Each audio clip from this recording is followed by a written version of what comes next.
Okay, now we are live. Thank you. I'm giving it a minute to see if any members of the public are joining. Joined yet? Okay. All right. Let's get started. And if people do join, we can ask if they want to provide comments. Okay, roll call, please.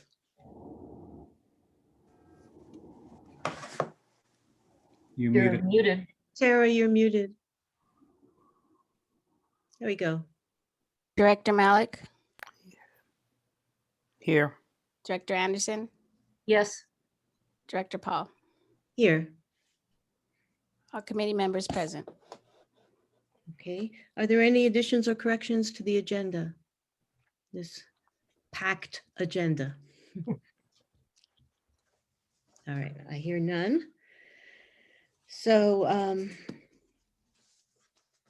I see one attendee has, oh, it's Maureen. Yeah, it's Maureen, and I think that Alvin was on also. Alvin was trying to get in. Yeah.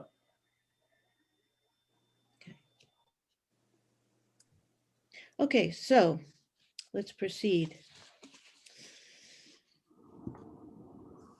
We have all of these action items to go through. Dave, do you want to begin?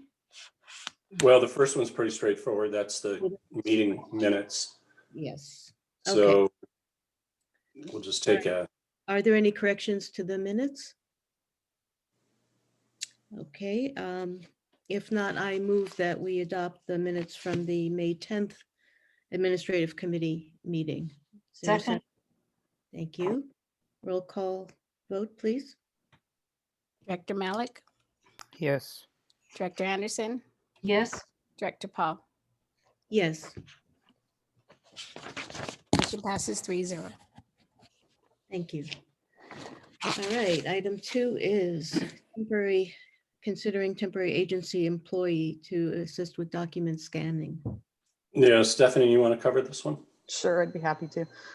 This is an expenditure of $43,500 to have a temporary employee assist all of the divisions at the district with electronic scanning of documents. And, this has been an effort we've been undertaking for a number of years, but there's a great deal of paper that comes through our office that needs to be digitized. So we're requesting. Oh, we lost your sound. Stephanie, you're muted somehow. There we go. I don't know how I muted, but anyway, so we were requesting that the committee recommend to the board approval of this item with a budgeted expenditure of $43,500. I move that we recommend approval of this. I move approval. Is there a second? I have a question. Yes, please. Had these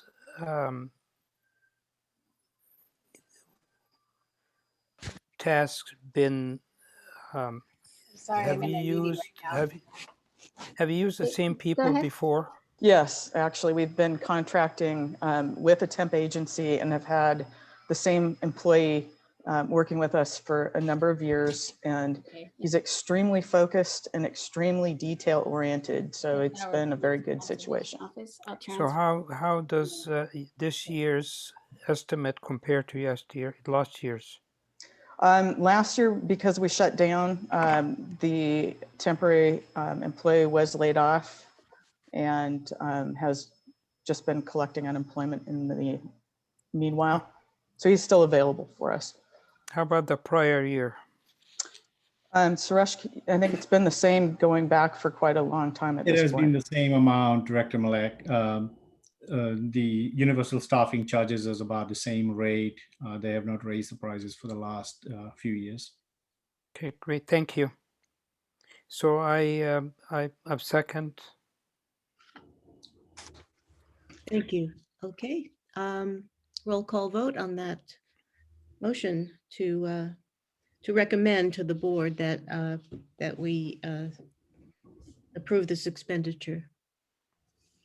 Director Anderson, Yes, Director Malik, Yes, Director Paul. Yes. Motion passes 3-0. Thank you. Item 3 is to consider what to recommend to the board to on expenditures for a company that takes care of our recording fees. Yes, and this item is actually, so this is an expenditure of up to $26,000. Part of it is reimbursed by the applicants. We record documents when we issue water permits and water distribution system permits, as well as certain other documents throughout different divisions. But this, the recording fee has to be paid up front, so we have to have approval ahead of time so that we can continue to fund as we go through the, as we record documents. So this item is just a request for approval of up to $26,000 for this fiscal year. It is included in this year's budget. And if you have any questions, I can answer those for you. Thank you. I have one about how much of the cost is eventually reimbursed. Suresh, I think, isn't it probably at least half of it? Yeah, about 60% of it's reimbursable and 40% is in-house. I'm curious about how much it is now compared to when we were actually doing building. What's been the decrease? Well, actually, it's not a decrease. It's an increase over last year's budget. This year, we recorded more documents. Permits have been extremely busy. And so there's a lot of construction occurring all over the place right now. And that does impact how much we need to have in this account. Okay, thank you. Are there any other questions? yes. So when the reimbursed money comes into the district, what happens to that money? So it's basically recorded as a revenue to the district. So when we do the budgeting and even when we do the financial statements preparation, you will see a line item where it says permit fees. And then together with the permit fees, you'll also see a line item that will say recording fees. And then there's also going to be a line item that'll say legal reimbursement. So all of those reimbursements come in and they are recorded as a revenue. So on one side, you'll have the revenue, and then on the expense side, you'll see some of these things as a pass-through going recorded as an expense. Okay, thank you. We don't, yeah, and just as a FYI for clarification purposes, for accounting purposes, we never net these. We always show them at gross values on the revenue side and gross on the expense side. Thank you. Other questions?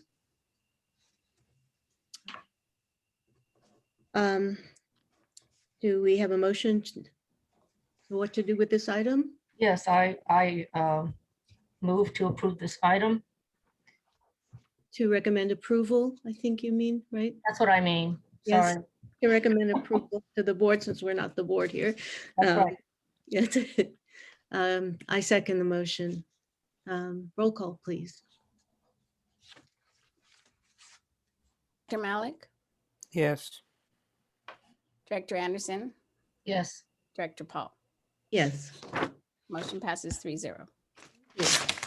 Item 4 is about expenditures for software maintenance. Yeah, so this is a standing item that we bring forth to the committee in June, every June, and then go to the board for approval. These are maintenance agreement services for the softwares that we use across the board for the agency. We have ArcGIS software in here. We have Adobe renewals. You'll see Office renewals, and then the financial software, the water demand database software. All of these that basically throughout the year, as we renew the expenditure, basically we need to have a approval from the board so that we can go ahead and throughout the year, as the renewal comes up, we go ahead and renew them. Some of them are a monthly renewals, like for example, Office 365 is monthly. But other than that, everything else is pretty much annual.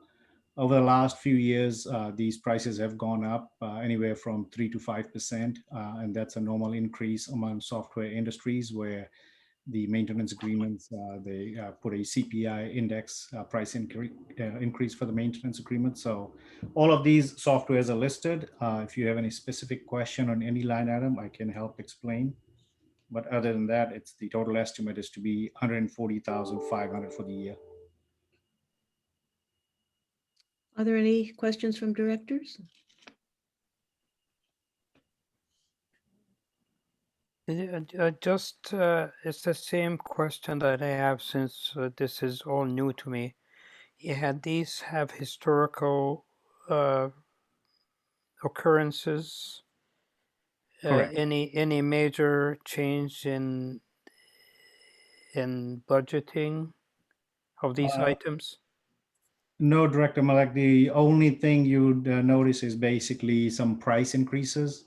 And depending on which software it is, some of them have no increases, some of them have anywhere from 3% to about 5% increase. But none of the Thank you. services are new ones. Correct. Yeah, okay. Any other questions? Okay.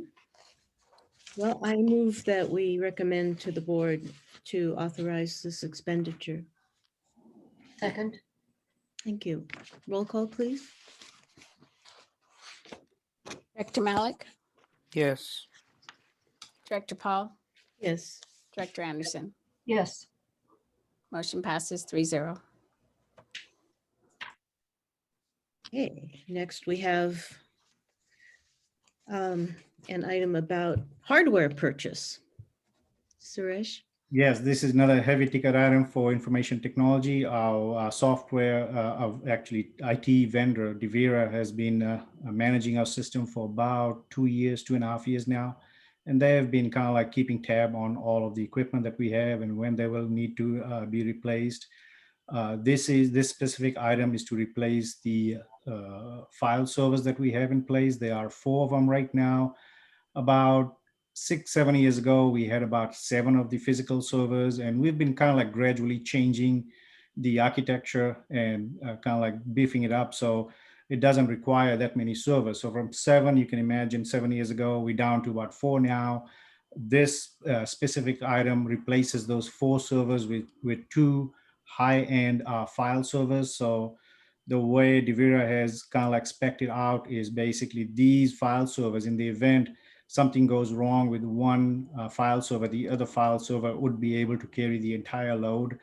Right now, even though we have 4 file servers in place, if you imagine this, when we have a power outage, the servers come back online, but it requires a physical intervention by the Devira guys to go in and turn those servers back offline, then bring them back online in a specific manner. Sometimes it takes about a few hours for us to get the services back in line, simply because they have not been started up in a sequence that it needs to.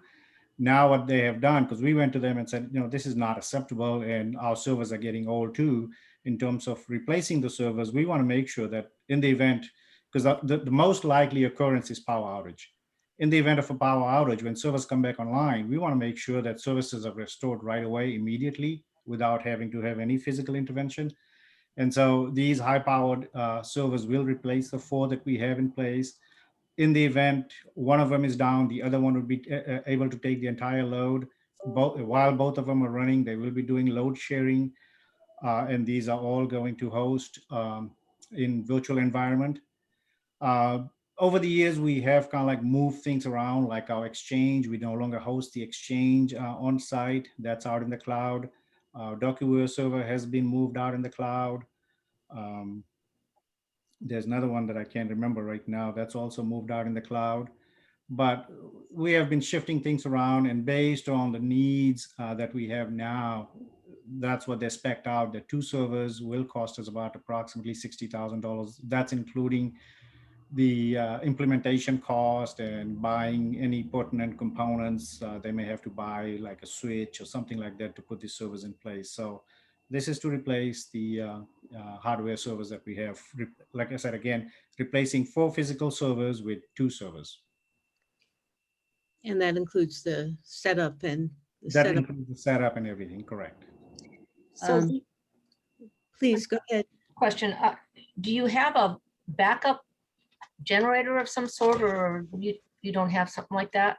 We have UPSs in the IT room, so those UPSs take care of the service, but those UPSs don't have a runtime to Yeah. last forever. They only have about 20 to 30 minutes runtime.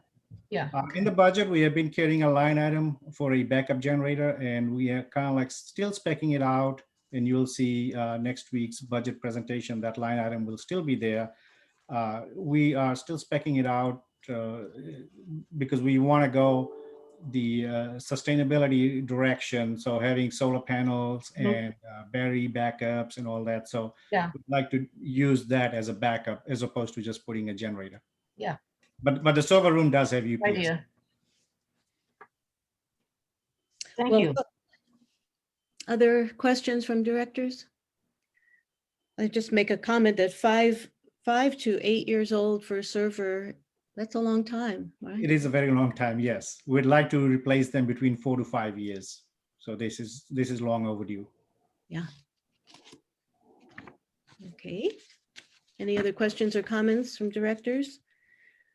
If not, I move that we recommend to the board that it approve, that it authorize this expenditure.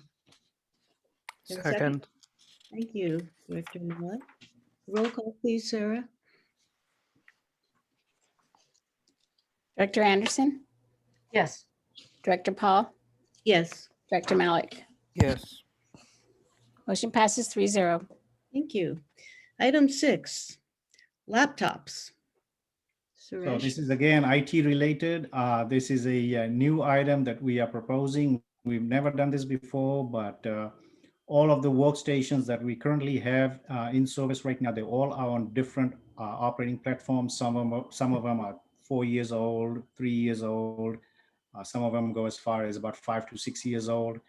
And prior to this, what we used to do is, because it's such a huge expense that we didn't do it all in 1 year. What we would do is we would come to the board and say, we'd like to refresh some workstations, and we would buy 4 or 5 of them and change them, put them in place. So you'd see 4 or 5 employees would get new PCs, and then the remainder of them are still going to be old, and they're still going to be operating on a different platform. So we've talked to Devere, again, our IT consultant on this, and we've said, hey, what if we want to replace everybody at the same time? And they came up with the idea of like leasing workstations. Everybody pretty much does it nowadays. And so instead of having a desktop computer, the proposal is to have laptop for everybody and then have a docking station. So they'll perform like a workstation, but at the end of the day, if the managers and supervisors want to go home, take their work with them, they'd be able to unplug the laptop, take it with them. That way we don't have to maintain 2 or 3 different equipments for each individual. Right now, the managers and supervisors, they all have a desktop PC on the desk, and they also have provided with a laptop. So we are managing like 2 different equipments for those individuals. So this will definitely take care of that. It will only have 1 device for each individual.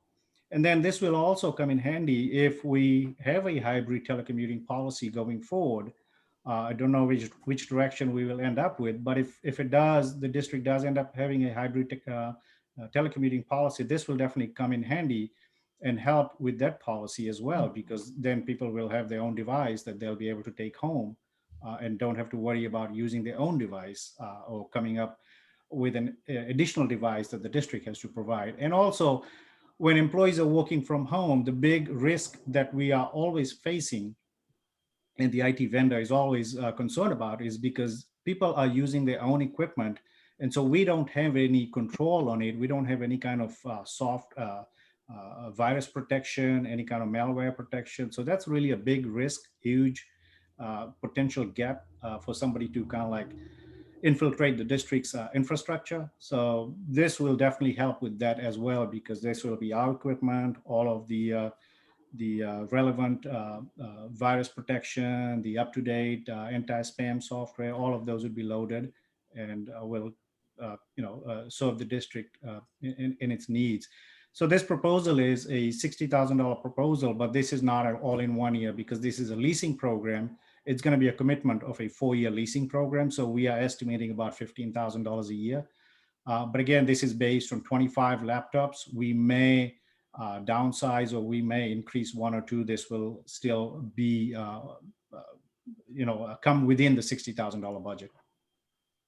I have a question, Suresh. So is the leasing company responsible for all the security related measures? No, so that will basically be all of our software. So we have like the software that we provide right now on our workstations. That software will actually be sitting on the laptops. So our IT vendor, everything will be protected by our IT vendors. The leasing company will just be responsible for leasing the equipment to us. Okay, so who makes sure that we have security protocols in place? So let's say a laptop gets stolen or lost, that sort of thing. So DeVita will have that because they will have softwares running on it. Basically, if something gets lost or stolen, that they are able to remotely block it off. Sort of like the cell phone technology these days. Good, thank you. Any other questions? Yeah, Suresh, is Devera on a different schedule? I don't see their contract in this group. Yeah, So DeVita, we renewed their contract last year for a 3-year contract. Okay. Yeah, that was a multi-year contract. Other questions or comments or? Okay.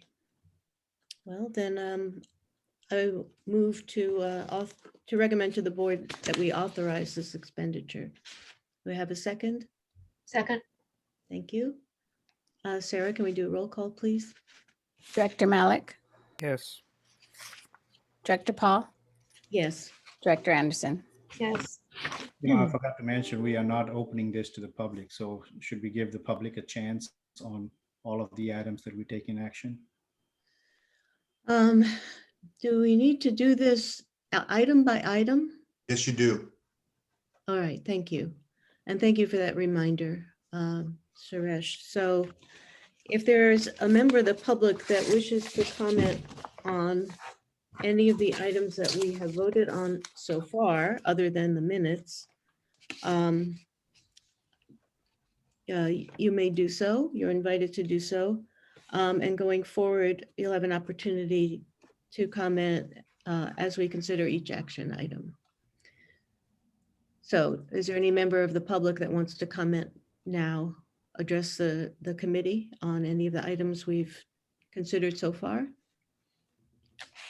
If not, we'll move to item 7,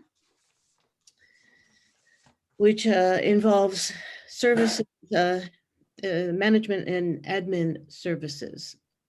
So in short, this is the HR services that we actually, back in 2016, when our HR in-house person retired, we looked at evaluated the needs of the district's HR needs at that point and realized that we didn't need to fill it with a full-time position, that a part-time consultant position could definitely do. So we went out for a short contract from 2016, December 2016 to June 2017. We liked the services at that point. We came back to the board in 2017 and renewed it.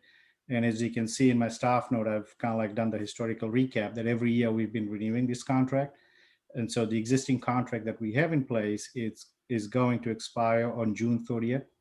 And so we'd like to go ahead and extend it again for another year from July 1 to June 30th, 2022. And we always like to go for a 12 months, not to exceed $70,000 contract. But I'm happy to say that all these years, the 6 years that we've used them, we have never maxed out at $70,000. It's always been within that 70,000. I think the highest we've gone up to like 55,000 or something like that, close to that. Thank you. Questions?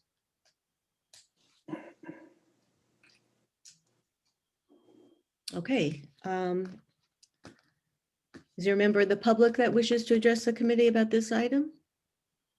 No, Sarah, do you want to remind the public how to speak up if they wish to, if someone wants to?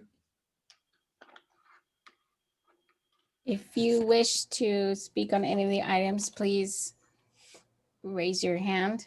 I don't see any persons that are calling in, Thank you. and I see no raised hands. Okay. Thank you. All right. Is there a motion to, on this, on item 7, the HR? Yeah. service? I move that we take this to the board for approval. I'll Next, second that. I seconded that, so let's go ahead with the roll call, please, Laura.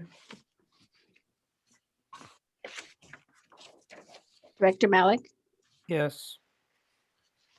Director Paul, Yes, Director Anderson. yes, Motion passes 3-0. thank you. Item 8, Links Technologies, GIS services. This is one of the other contract positions back in, I believe, I'm trying to recall when Eric Sandoval, our GIS in-house person, retired. But this was back in 2016, 2017 timeframe as well. When he retired, again, we looked at the need. Well, he didn't retire. He took a bigger job over at City of There Saline. you go. Yeah, when he left the agency, we evaluated the need for the agency, the district, and realized again that a full-time GIS person is not needed, that we can fill that position with a part-time GIS consultant. So we did a contract in 2017. And since then, every year we have been coming to the board to renew the contract.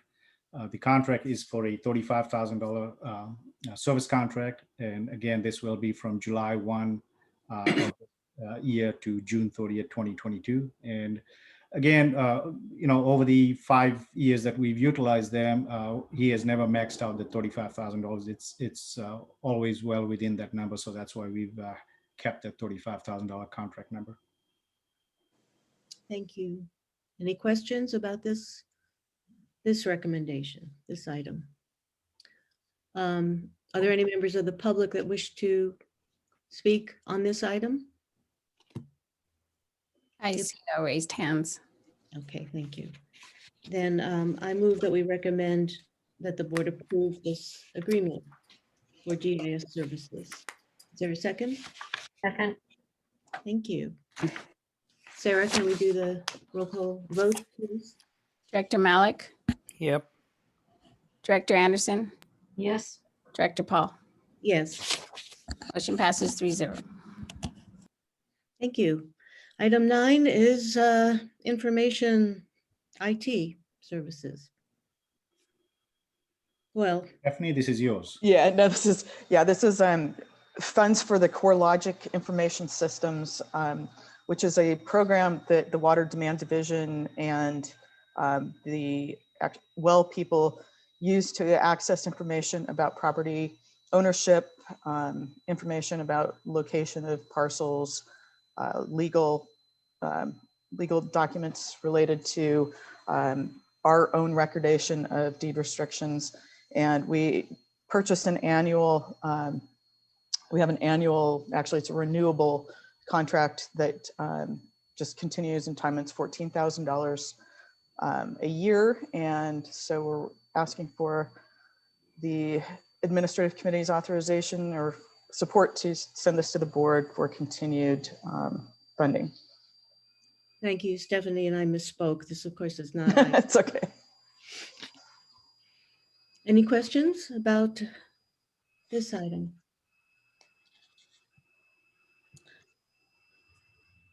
And are there any members of the public that wish to speak to this item? I see no raised hands. Thank you. I move that we send this on to the board with the recommendation to approve it, approve the request. Is there a Second. Thank you. Let's do a roll call vote, please, Sarah. Director Malik, Yep. Director Anderson, yes, Director Paul. Yes, Motion passes 3-0. on item 10. Okay, I'll cover item 10. This is an interim contract, limited term contract with former employee Larry Hampson. to stay on and provide construction management services to finish up the Sleepy Hollow steelhead rearing facility project and participate at some level on the Los Padres Dam alternative study and provide services as district engineer. Now, bear in mind that Maureen Hamilton is a registered engineer, so we are legislatively required to have a district engineer. We will be transitioning to Maureen at some point, likely within the year that we wind Larry down from this interim contract. But that's all this is for. It'd be very limited in terms of scope. We still have relationship with the contractor, Mercer Fraser, and their subcontractors on buttoning up the Sleepy Hollow facility. I forget what the most recent amendment was, Suresh, but there's still several months left before they'll be all the way through their punch list, I believe. Correct. There's some issues going on that legal counsel is involved.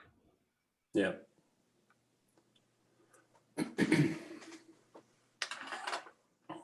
Are there any questions about this item?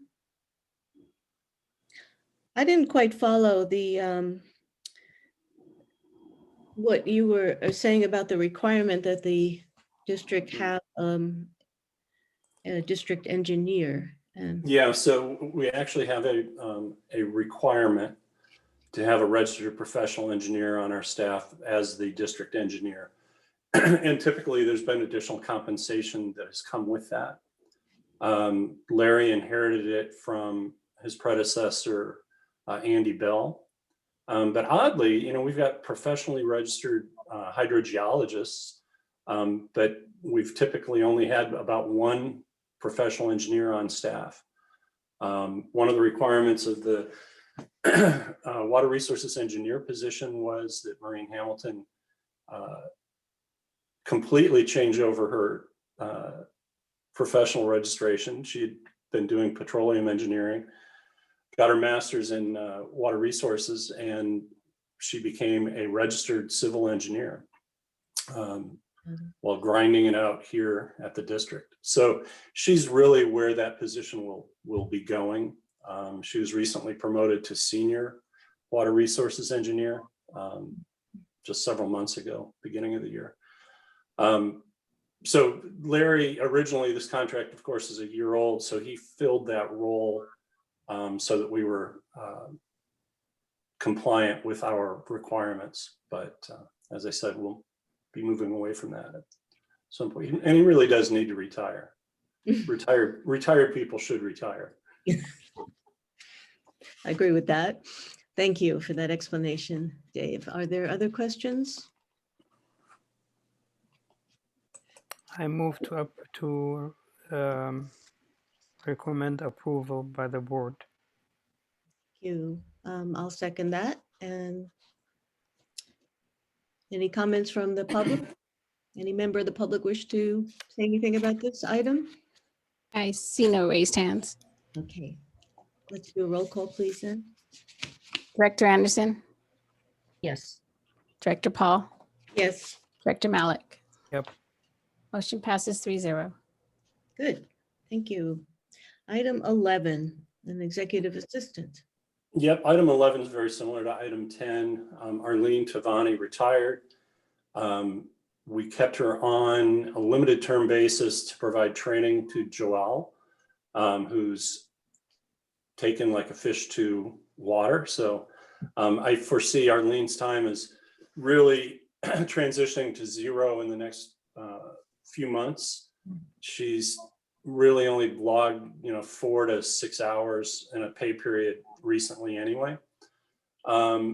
Arlene did have 3 projects that she was working on finishing related to records retention, electronic files, and some training aids. I think she's pretty much got those all wrapped up and ready to go. So again, this is limited hours to provide a sounding board for Joelle and Sarah during the transition, just to make sure that we don't lose anything or create any gaps.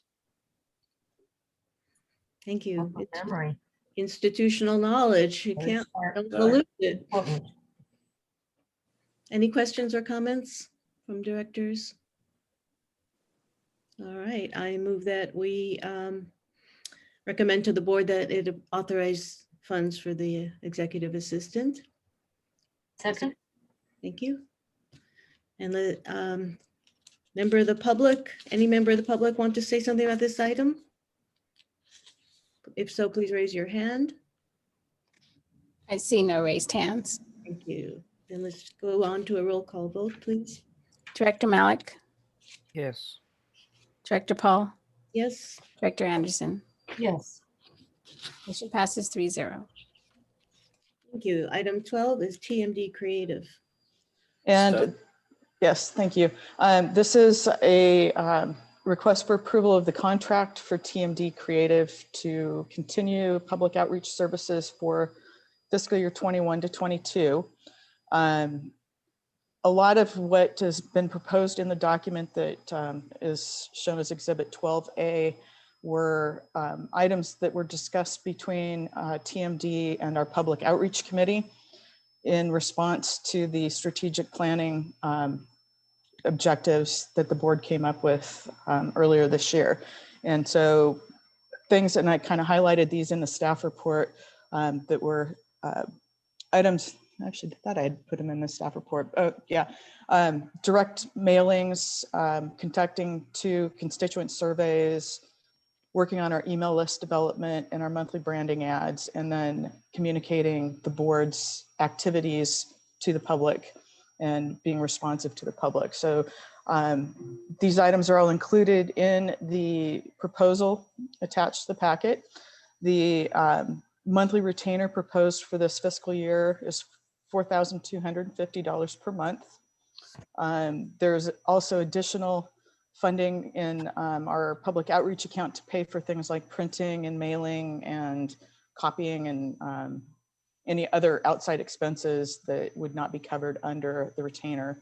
So the retainer comes out of the general manager's budget, and then the additional items are part of the water demand committees or the water demand division's budget. So looking for, again, the support of the administrative committee to continue the contract. Thank you, Stephanie. I have one question, which is about the website redesign item. I know that that's not included in this, but something we could do for an additional cost. Yes. So it seems like that would be something we should discuss at a public outreach committee. Yes, definitely. And if we do not currently have money in our budget for this item, which I don't think we, at the time that we put our budgets together, this was not something we had gotten an idea of what the cost would be. It can be added at mid-year budget adjustment. So yes, we definitely should talk about that. And the other thing that was not included, but was not included in this retainer, but was discussed in the proposal, is having that meeting with the media, you know, where we had talked about that at outreach committee, and being able to actually sit down with the reporters and who work in our area so they'd know who we are. Yeah, thank you for that and for including that and for reminding us of it. Any questions? Yes, I do. I have one on the limitation of liability. This is an issue that any of us who ever put out advertising or information to media run across. And it happens no matter how careful you are, but it's very expensive if you make a mistake and you finally notice it and they've got the materials prepared. It's very expensive to fix that mistake if you're lucky enough to find it before it's done. I won't tell you the story of how I totally embarrassed myself one time, but I did about this. So I'm just thinking of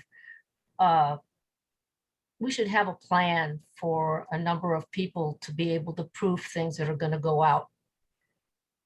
At least 2 separate people, because they don't know what we're trying to say. And it's so easy to do, to have a couple of proofreaders. I know And it's we not part of- definitely, I mean, we definitely do that.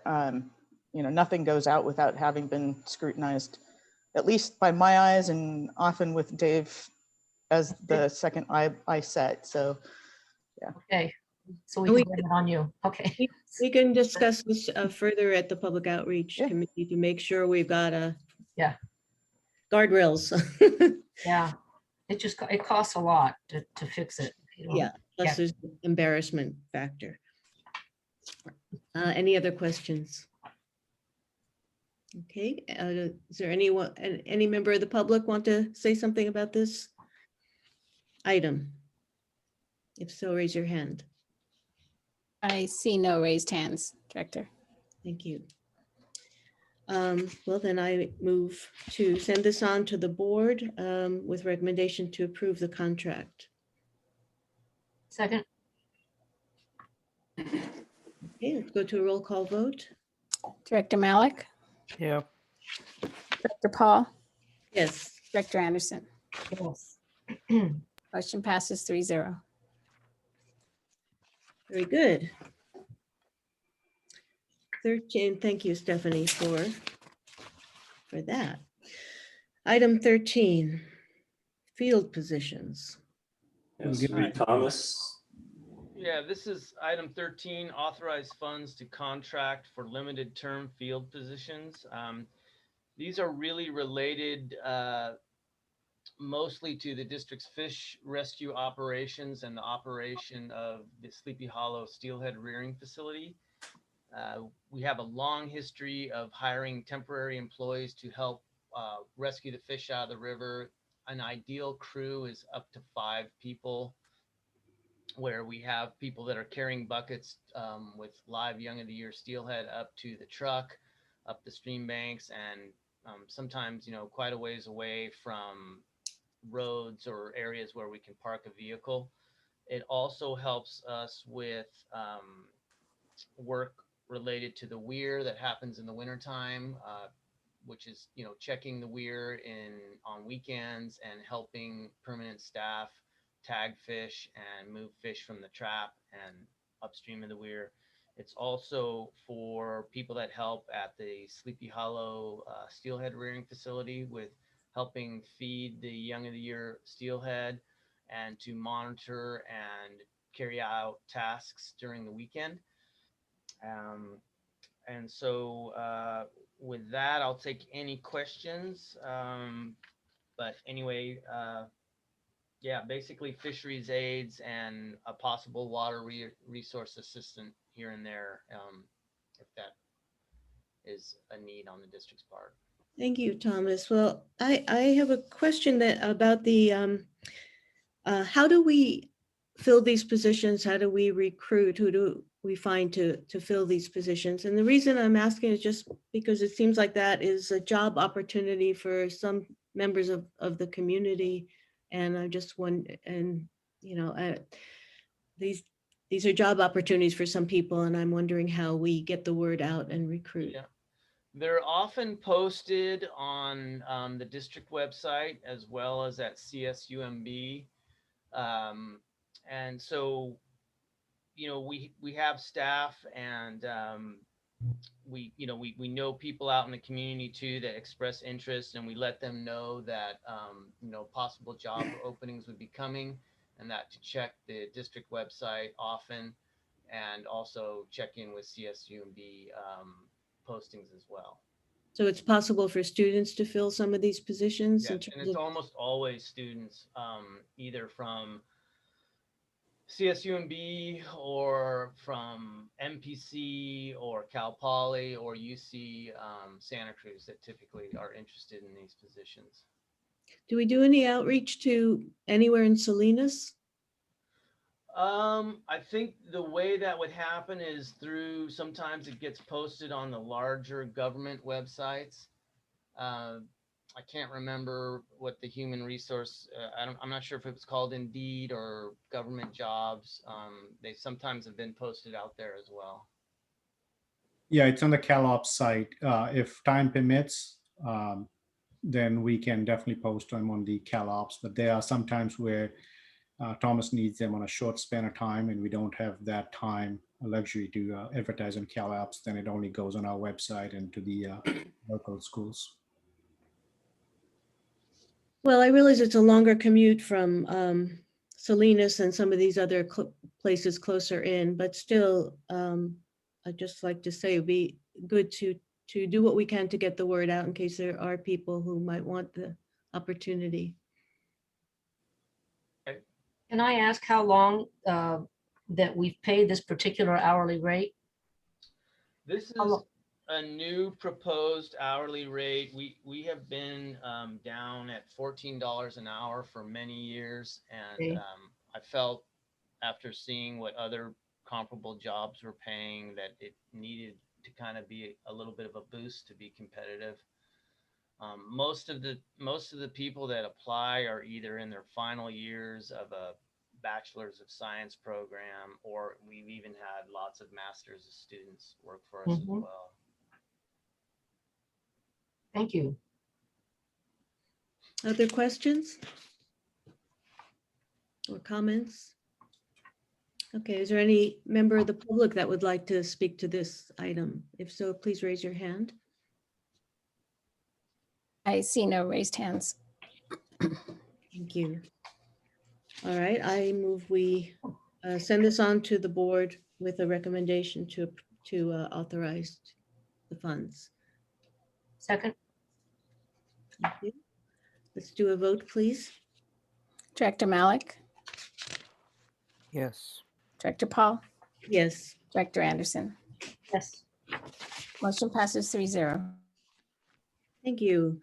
Item 14 is the first of two on our lobbying and legislative advocacy, JEA. Correct. This is our Sacramento lobbying firm. They've been with the district for 13 years. This is the first increase in their expense in those 13 years. I think due primarily to forgetting to look at any escalation factors. So I had a conversation with the principal, John Arriaga, a couple months ago about increasing, and then sat down with him on Thursday of last week. He had wanted a higher fee. I suggested that it was probably worth it at a higher fee, but because we've been unusually low for the last number of years, I could not go to $3,500 a month.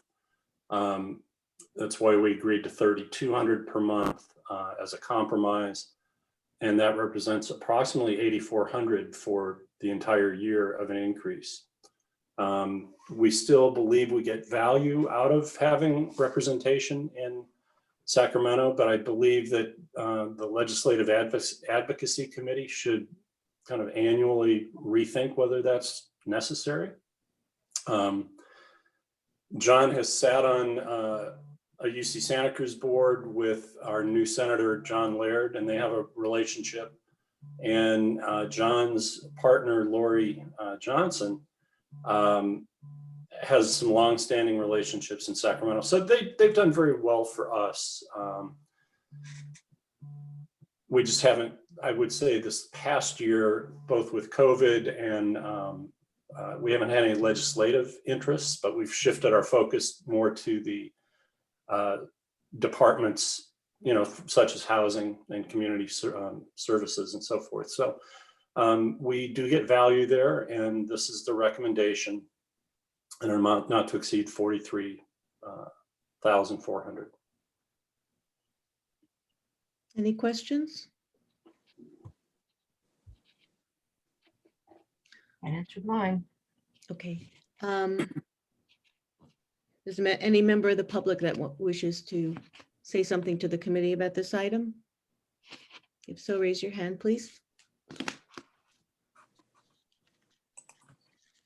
I see no raised hands. Okay. Then I'll move that we forward this to the board with a recommendation to renew the contract. Is there a Second. second? Thank you, Amy. Let's vote, please. Roll call vote, Sarah. Director Malik? Yeah. Director Paul? Yes. Director Anderson. Yes. Motion passes 3-0. Consent calendar. Item 15, the federal legislative. Yeah, lobby. this is the federal complement to the one that we just talked about. We've had the Ferguson Group for 3 years, 3 full years. Their fees have not changed and are not proposed to change in this. They've been instrumental in guiding us through the federal process. You know, when we compete for money, it's still a competition based on proposals, but having us learn the roadmap to getting those proposals heard and seen has been the crucial value added that the Ferguson Group has done for us. So, you know, our 19 million in federal grants for Pure Water Monterey, a better understanding of the EPA WIFIA loan program, and then actually meeting with some of the folks who were writing these regs or changing the regulations. We were able to tell our experience and why maybe the competitive process benefited existing projects and penalized first-time new innovative projects. And all of that was heard very well, resulted in our 19 million in funding, plus some other areas where we've crossed over with the Bureau of Reclamation and others. So it ebbs and flows as to what the immediate benefit from having a Washington presence is, but it has certainly been, it's paid for itself for the last few years. So this recommendation is cost not to exceed $99,500. Monthly retainer is $8,000, which is actually about $96,000. And it's always speculative whether we will get the full value out of it. Mhm. Thank you. Well, I strongly feel we need that presence and somebody monitoring all the opportunities for federal Yep. funding. That might be really, really helpful. Any questions or comments from directors? Okay, any member of the public wish to speak to this? I see I no have- raised hands. Thank you. I have one question. It's on the first page of the memo, the CSIP annexations. I know what CSIP is, but what are the annexations about? Yeah, so there's about 12,000 acres under irrigated water in the Castroville area. So yes, CSIP is Castroville Seawater Intrusion Project. And both in order to fully participate in the base case of Pure Water Monterey, we had encouraged the County Water Resources Agency to participate, and their customer base are the existing growers in that CSIP area. So they could expand the lands under recycled water deliveries and increase them, which would allow them to move further away from pumping, which is an issue under the Sustainable Groundwater Management Act issues. So we did explore whether there's potential for annexation. And if there is, there are federal programs through the U.S. Department of Agriculture for on-the-farm recycled water improvements. So like purple pipe to the actual sprinkler system. And so on the one hand, any expansion of Pure Water Monterey, or more importantly, the Salinas Valley project that would bring water to the site, that would be one form of federal money that we'd be looking for. And then on the farm itself, there's a different form of federal money. So the difficulty's always been that farmers are frugal. Is that the best appropriate word? So talk an awful lot about making such improvements and annexing into the project, but there really hasn't been an upwelling of follow through in recent years. Although part of what got Pure Water Monterey off the ground was the identification of an additional 4,000 acre feet of water that they could have for their fields to annex into the CSIP project. So there's potential there.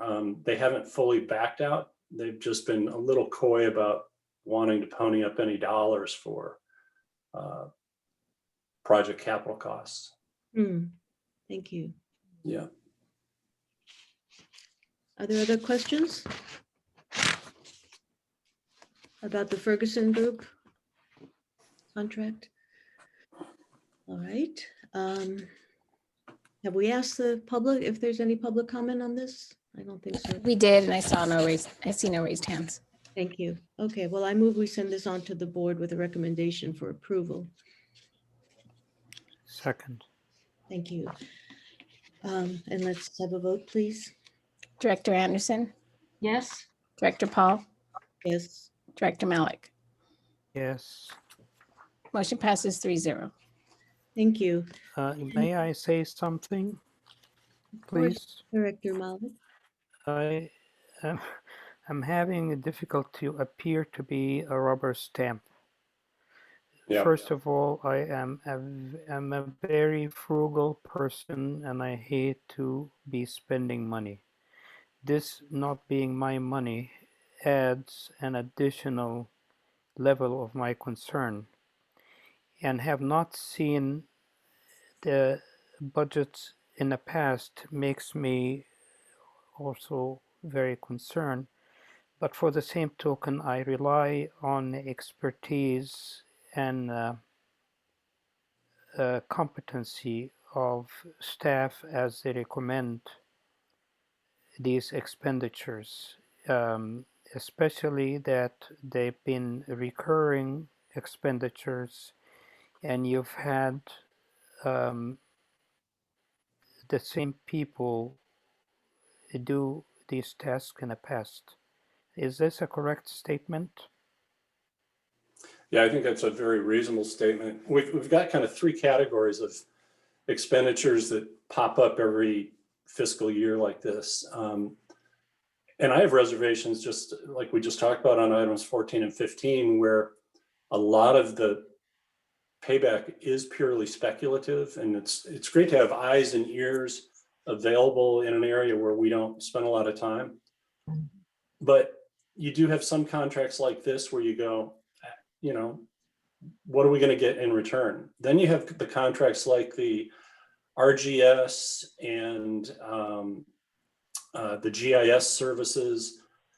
And these were things where we actually did the analysis. Is it cheaper to have a third-party consultant or an in-house person fully salaried and benefits? And we do eyeball that one pretty much every year to make sure it still makes sense. So that's a number of these contracts are rent versus buy kind of contracts. And then the rest are things where the services are required for execution of our services or the infrastructure. And, you know, some of them will be the same year in and year out. It's just a different set of people, like the temporary positions. Others will be unique, like the leasing of workstations as a new initiative comes up. But there are some of these that I completely agree. You know, does an agency our size need a federal lobbyist year in and year out when we may not have federal interests year in and year out? And I think that's something that the Legislative Advocacy Committee needs to look at every year. They've become, just like employees, you know, consultants become relied upon, and you begin to know their personalities. So it's comforting to have them along, but if we don't have the work for them to do, then, you know, I think we need to look at this on a regular annual basis. Now, the problem is here as administrative committee, you're seeing them kind of as the business of the district, but TMD and Ferguson Group and others came out of other committees from meetings already several months ago. So in some respects, you are rubber stamping a recommendation of another committee who said, well, this is the way we want to go. We want to go with TMD or Ferguson Group, what have you. Well, I would like to say something about this too, and perhaps Director Anderson does as well. I appreciate the comment and Director Malik's comment and Dave, your responses. It's our responsibility not to rubber stamp expenditures. This is the public's money. This is the ratepayer money we're spending. We should be very careful with it. And that's at the same time, the staff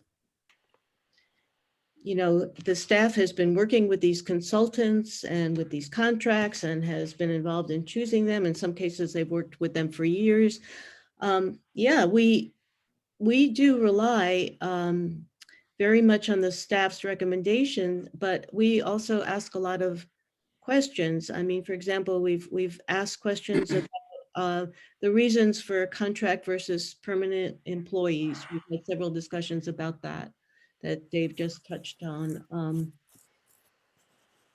Dave is also recommending that the Legislative Advocacy Committee consider every year, whether this makes sense to have a retainer with these consultants. I feel like it's our responsibility to look at the choice of consultants. There's always questions when you have consultants about, are they doing a good job? And the cost, is the cost appropriate, et cetera. And it's our job to think about, to ask questions and get the staff's opinion and assessment of the value of the contracts and the need for them and the cost of them and so on. So and that's why these materials are sent to us in advance. This time there was a lot to review. I reviewed some items more carefully than others myself because there were a lot of them, but I feel like the staff is trying in their written and spoken presentation to us to explain the reasons for the recommendation, and I appreciate that, and I think we need that. Well, the thing is, again, this committee is not privy on how these consultants are or are not performing the tasks they are hired to do. And as I said, we are relying on staff to make that assessment, since we do not, although the other committees are part of us as well, but I don't know if it is our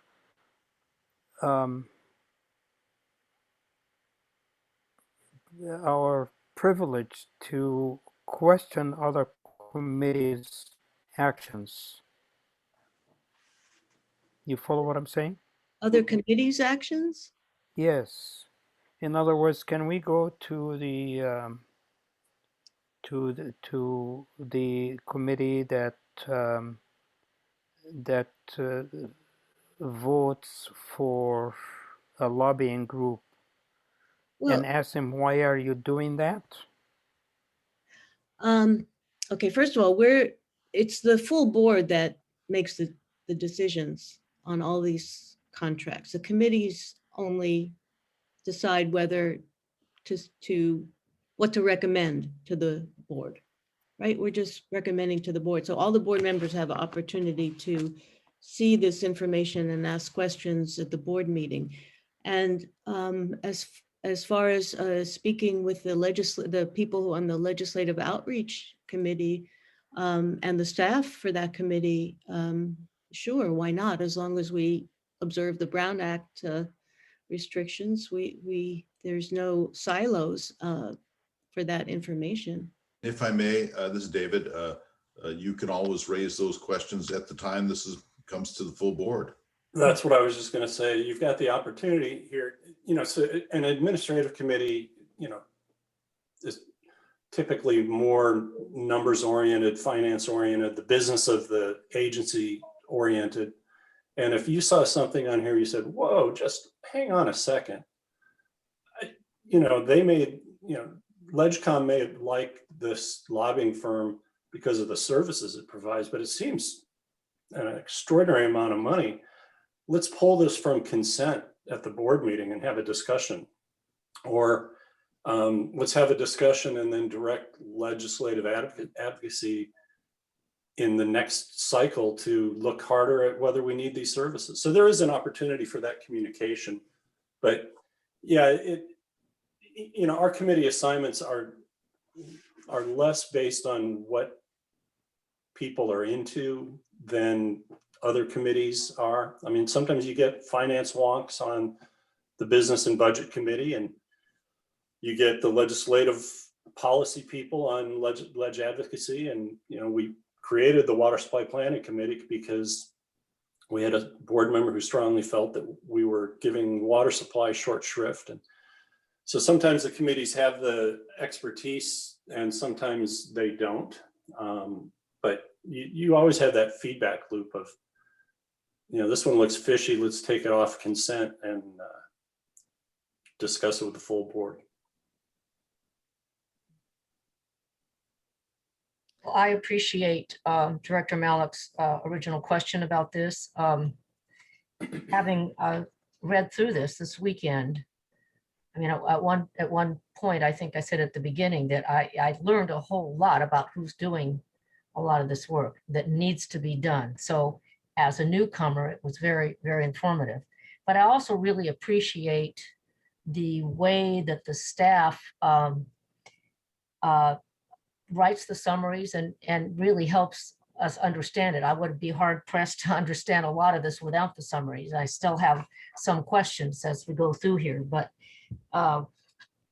yeah, it is a matter of explanation and trust, and we can pull them. So that's absolutely right, because these are all on the consent agenda for next week's board meeting, but we can pull them and ask about them. And Right. and I understand, right? Sometimes, you have to have someone represent your best interests in the public and looking out for you for opportunities to get grant monies and all that kind of thing. And there's never a way to know if it's the absolute best that could have been done. But what you want it to be is a good job and show positive results, because you don't know what the best is. So there is definitely a matter of trust. So why can't some of these items be pulled off of a consent calendar? They can be. Yeah, next Monday they can be. Okay. The You, board- any director, and I Yep. think any staff person too, right? The staff can also recommend pulling something, but the directors certainly can pull any item off consent. And we've done that. I agree with Director Anderson's points, good points. And I'd just like to add one thing about this. I personally feel a lot of responsibility that all of us as directors have a lot of responsibility to make sure that all of this money that comes from ratepayers' pockets is well spent. I take that responsibility really seriously. And I have a particular sensitivity when it comes to managing consultants, those consultant contracts. And that comes from my past experience. I worked for the Public Utilities Commission. There's all kinds of state law governing contracts. We use consultants extensively. I was contract manager for a lot of expert witness contracts. There were all kinds of, state approvals required for every contract request. And yet there were significant abuses of contracting there for years that are extensively documented in several different state audits. So, and I know a lot about those abuses of contracting that went on there.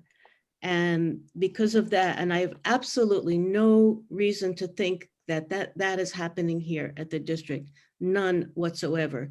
But because of that experience, I take it really seriously. We have to just make sure that we're doing everything the way it's supposed to be done, that we know who the contract manager is, that we that we're all responsible and ethical about this. And if, you know, I think it's really important. It's the public's money. So with that, let's go rubber stamp the next 5. All right. Yeah. Keep It's laughing. hey, it's only $2,000. Oh, we are up to, also, I question, is there a reason for item 15 at the top of page 49 of the agenda, it says consent calendar. Is there a reason for that, or is that just a mistake? I think that's the drafter already is kind of writing it for the board packet. Yeah, Yeah. it should have read administrative committee, so. Yeah, okay. I was just wondering if I was missing something. All right, then item 16 is Pueblo Water Resources. And here Stephanie? we, yes, Yep. here we go with another one of those contracts this is an amendment to a contract that we have done every year with Pueblo Water Service Resources since June of 2006. And this is for a maximum of $2,000. And their services would be needed in certain circumstances where we have a water distribution system level 3 permit that needs a hydrogeologist to do an assessment. We have not used these guys for anything in the last several years, but it is a placeholder. It is 100% reimbursable by the permit applicant. So we just have this ongoing contract with them so that if their services are needed, they would be available. So this is recommending that the board authorize the general manager to amend the contract for another year. Thank you. Any questions? There is, when I look at the attendees, I'm just checking to see if there are any attendees and if it's necessary to ask. And I see besides our chair Edwards, who's on the Zoom, I see one other that just says Jen. Do we know who that is? No. Okay. And Catherine Stedman and Tim O'Halloran of CalAm have kind of rotated in and out of the meeting. Yeah, and I don't see them now. Okay. Yeah. All right, if there's any member of the public that wants to say something about this contract, please raise your hand.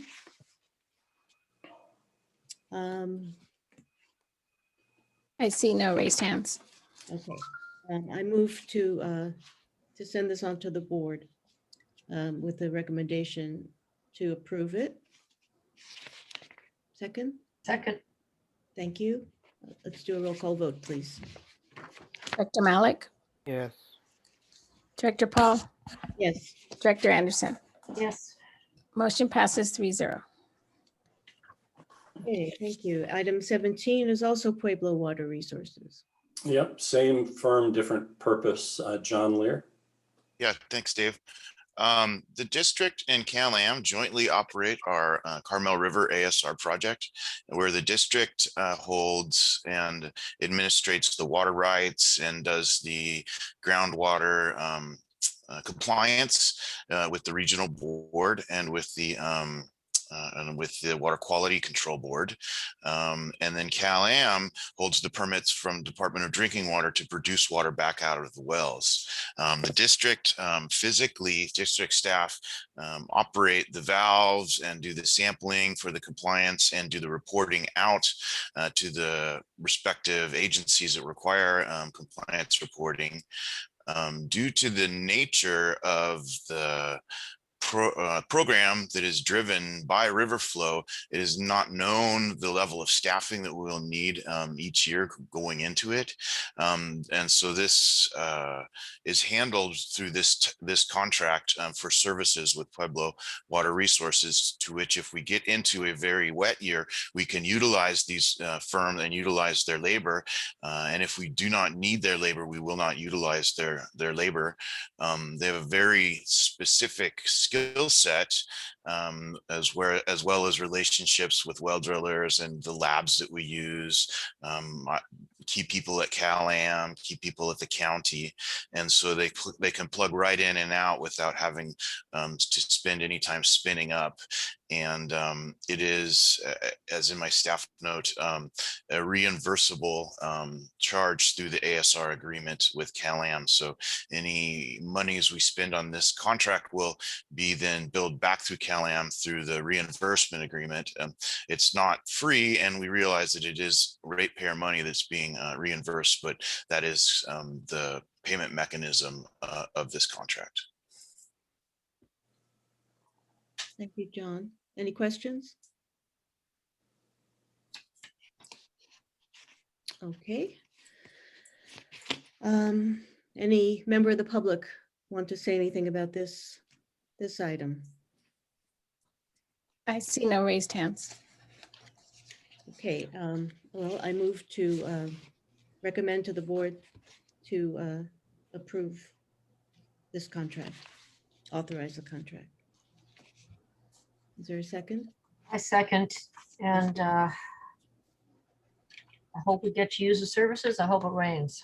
Yeah, yes, seriously. Right. Let's vote, please, Sarah. Director Malik, Yes. Director Anderson, Yes, Director Paul. Yes. Motion passes 3-0. Item 18 is Monterey Bay Analytical Services Lab Support for ASR, Water Quality Monitoring. Is that John? Be John again, yeah. Yeah. Thanks, Dave. So Monterey Bay Analytical Services is a local business in Ryan Ranch that runs a water and soil laboratory. We have used them for many years to do the water compliance samples as set forth to reach compliance with the Water Quality Control Board down in San Luis Obispo. It is another expense that is handled through the reimbursement ASR agreement with CalAm. It is another expense that is driven by events of where the stage of operation that the ASR project is in. It either is in injection mode or storage mode or recovery mode. And there are different samples that are required to be pulled from different points in the system to document the water quality in the program. And so this contract would allow us to pay the laboratory for the samples that we pull and get analyzed, as well as the laboratory then reports it to us, and we take those data and put them in reports to the different entities requiring that. This is a bit of a strange year for this item because we are being asked by the Water Quality Control Board to move from the current way we're being regulated, requiring annual reporting, to enroll the ASR program in a general permit that is for the injection of drinking water, which will require quarterly reporting and possibly a different sampling program. So we may have to look at what that means once we enroll in this program and make an adjustment to this at mid-year budget, but we will know more in the next couple of months as we go in through the enrollment process. Thank you, John. Questions? yeah, I have a question. You said something about reimbursement. Did I mishear that? Anything that is utilized through lab work related to compliance for ASR is reimbursed by CalAm through the ASR agreement that was just renegotiated this year. Thank you. I'd like to say to staff that when we ask questions that are answered in your memos, it doesn't mean that we don't read your memos. It just means that we don't remember everything. I'll agree to that.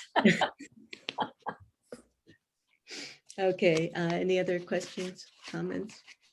And we do appreciate that, you know, all the information in them, and I do read them, I just don't remember everything. Okay. Any other questions or comments? Let's ask the public, see if there's any public comment on this. I see no raised hands. Thank you. And let's take a vote, please. Oh, we haven't had a motion yet, have we? I move to send it to the board and recommend authorizing these services. Second, Director Anderson is seconded. Let's vote. both did. Director Malik, Yeah. Director Paul, Yes. Director Anderson. Yes, Motion passes 3-0. Item 19. That is you as well, John, is it not? Yes, yes, correct. This is to use the same laboratory, but for a separate purpose. Since 2009, when the Water Master adopted a plan that's called their Monitoring and Maintenance Plan that sets forth a monitoring program of water levels and water quality samples to be taken in the Seaside Basin. It is a plan that a report is generated each year from the data sets that are generated. And it is used for compliance for the adjudication decision at the Monterey County Superior Court level. And recently, as of 2 years ago, it's also the data generated by this data network is a SGMA compliance point with the state. So the district is compensated for its staff time that's used to physically measure the water levels and take the samples, and then is reimbursed through billings to the Water Master for the cost of the laboratory work. And then in exchange, all of the data are tabulated into a database and handed over to the Water Master and their consultants so the compliance reports can be created. Thank you. I have one question. I understand from your memo that the Water Master chooses to contract with the district for these services. Is there any question that you say, should the Water Master choose to contract with the district again? Is there some question about that, or is you're just acknowledging that it's up to the Water Master? It's actually up to the Water Master. They could contract with someone else. We're actually in the middle of looking at the master service agreement that we have with them. It was developed in 2009 and has some compensation billing methods that are not totally compliant with the direction that the district wants to go as far as achieving transparency goals. So we're actually in the middle of trying to look at that, and should the Water Master's budget runs from January to December, and so our budget is exactly 6 months off of that. So if they chose not to go with the district as the service provider, then there still would need to be the funding from July to December to cover our contractual obligations that we are currently in. Understand. So it's possible they'll choose to contract with some other entity. I think every year they have that choice. Yeah, okay. Any other questions or comments? Okay, any member of the public? If any member of the public wants to say something about this item, please raise your hand. I see no raised hands. Okay, then I move that we send this item on to the full board with recommendation to authorize it. Second? Thank you, Director Anderson. Let's vote. Director Malik, Yes. Director Paul, Yes. Director Anderson. yes, Motion passes 3-0. Okay, item 20. Suresh, is that yours? Yes, it is.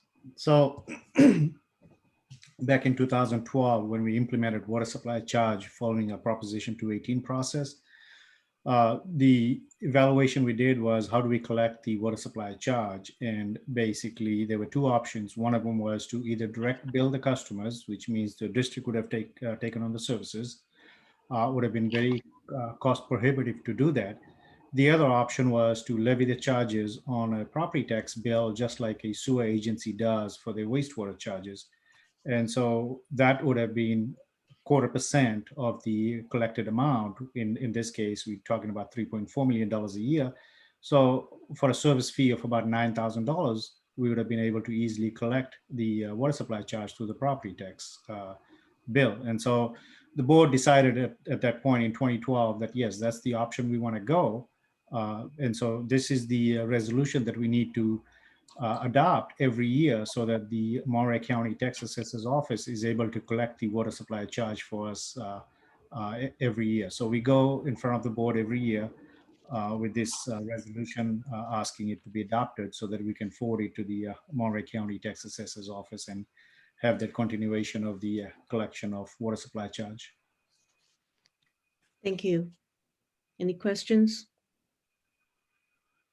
I Okay. move to forward this to the board.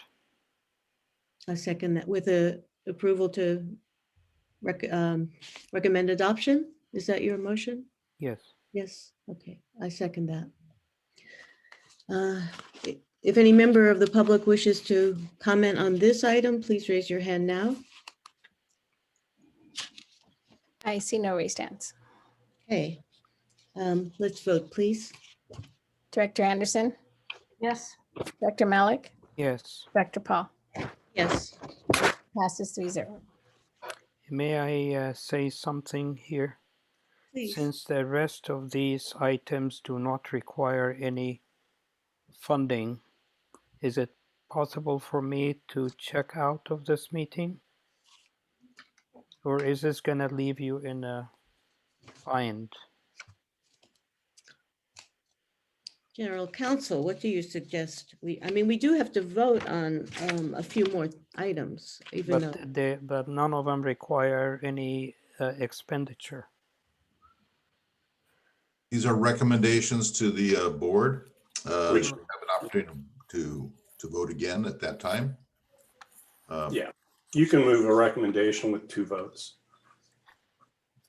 Okay, Okay, so I apologize. The pain is not letting me stick around. I'm no, gonna have to go. okay, thank you, and I'm sorry about that, and thanks Sorry. for hanging in there until now. Yeah, I am sorry about not completing the meeting. Okay, you did most of it, and we Thank you. appreciate that. Thank you. Okay, hope you feel better. thank you. All right. Safwat's going to be very disappointed he doesn't get to hear Suresh's tortured explanation of this next item. Well, I'd like to hear it because I don't understand. I couldn't figure out what the appropriations limit was exactly. This is an annual event with us where Oh, boy. people go, huh? I was going to ask you about the attachment because I don't understand what the numbers represent. But, And okay, I will be happy to guide you through the attachment. So Article 13B of the California Constitution, it does require every agency that receives a property tax allocation that they do a appropriations limit calculation every year. And the whole purpose or intent and purpose behind the appropriation calculation is that you don't basically get to receive the property tax if you don't really have a use for it. In this case, that's where the attachment 1 comes into play. Basically, you have to provide what the property tax allocation is going to be from a prior year, what the appropriation limit was, and then you multiply it by the population and the price factor that's produced by the Department of Finance. California Department of Finance. So every year you have to multiply that with the prior year's appropriation limit, and you have to come up with the new year's limit or the current year's limit. And then you have to take away your exempt appropriation. Some of the exempt appropriations are CIP projects, debt service. So you basically get to take that out of it. And the access is I believe, if I'm not mistaken, the access is you have to give that access back to the state within 3 years. So in this case, if you look at attachment 1, this will basically be easy to identify or be helpful to guide you through. Our appropriations limit for last year, 2020-2021, was $1.842 million. Our multiplier is 1.0604. So if you go towards the bottom part of that calculation sheet, you'll see our price calculation was 1.0573.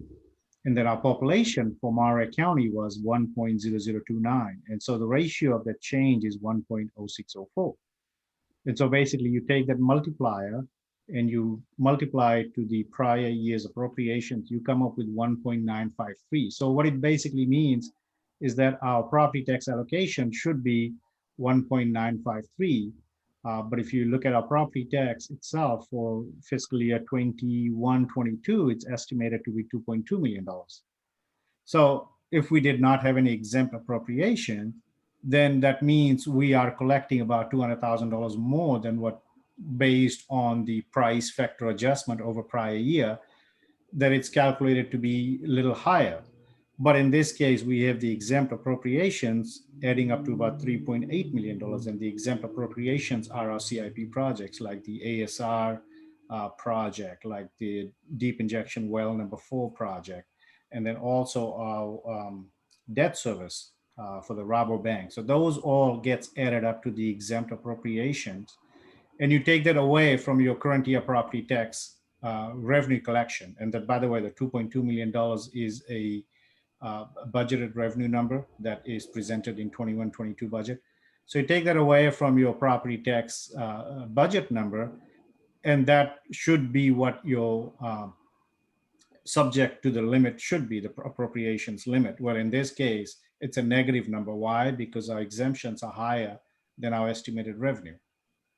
And so in this case, if you see, the appropriations limit for 21-22 is $1.9 million, but then estimated excess tax revenue is 0 because the previous number is a negative number. If that number was a positive number, then we would have calculated the difference. So every year we have to go through this appropriations limit. We have to calculate and have the board adopt the resolution that actually adopts the appropriation limit for the upcoming fiscal year. In this case, we are talking about 21-22. So, Suresh, I know you gave us several examples of exempt appropriations, debt service, ASR, but what are the categories of what types of appropriations are exempt? So- How is that determined? so exempt appropriations are capital projects, CIP projects, and then also debt service. And so those are the ones that actually got calculated out of there. Okay, just those 2 categories. Okay, thanks. Thank you. Other questions? That's one. Well, this is very technical. Yeah, it has to be done every year just because we get the property tax allocation. Yes. Okay, well, it's a complicated way of keeping track of the tax revenues, but it's the system we have to deal with. So I move that we send this on to the full board. Second, And we have to ask if there's any public comment on this. I'm sorry, Sarah. There's no raised hands. Okay. So let's vote, please. Director Anderson, yes. Director Paul. Yes, Motion passes 2-0. for that, Suresh, for that explanation. 22, capacity fee history. Yeah. And Yeah. yes, this item is again, a standard item that we do every year for July 1st. Every year, the capacity fee goes up by the cost of living. And let's see, this year was, sorry, I'm gonna pull up my file here.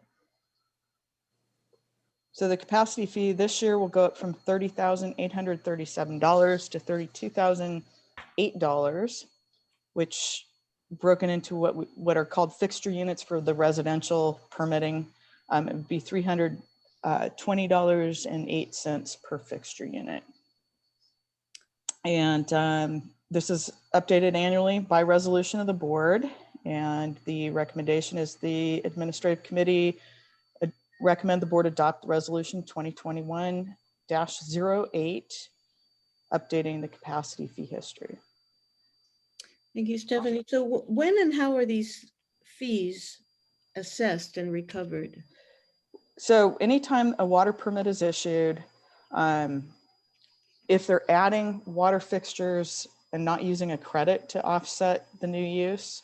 So for example, if a project is using the Pacific Grove water entitlement or Malpaso entitlement, or an allocation from a jurisdiction, either the Peralta or pre-Peralta allocation, they would be paying this charge for each fixture unit, which is equated into the acre feet. So if it's a commercial use, it's a straight acre foot, but for residential use, we convert each fixture unit as 1/100th of an acre foot.